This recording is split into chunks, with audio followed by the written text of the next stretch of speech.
ito ay rated SPG. Striktong patnubay at gabay ng magulang ang kailangan. Masayang-masaya si David dahil doble na ang kanyang yaman. Dahil kasi sa yaman ng mga kabalyero ay magiging mas mayaman na si David kaysa kay Ramon.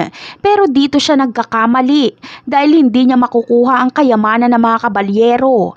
Magaling kasi itong si Atty. Falcon kaya papaimbestigahan niya muna ang pagkatao ng Jesus na ito.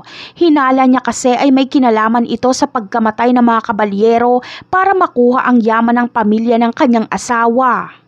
At sa pagre-research ni Atty. Falcon sa pangalang Jesus Nazareno Montenegro ay wala siyang mahanap. Bagkus ay ang kanyang makikita ay ang pangalang Jesus Nazareno de Magiba kung saan makikita ang mukha ni Tanggol.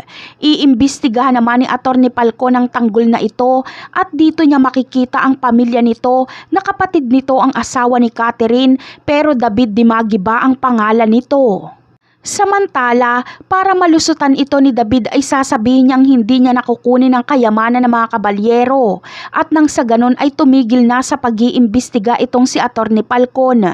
Pero alam ni Atty. Falcon na impostor itong napangasawa ni Catherine kaya gagawin niya ang lahat para mabunyag ito.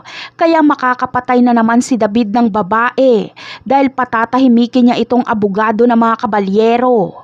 Sa mga susunod na episode naman ay tuluyan na ngang sasama si Santino kila Edwin. Magiging Red Phoenix na si Santino.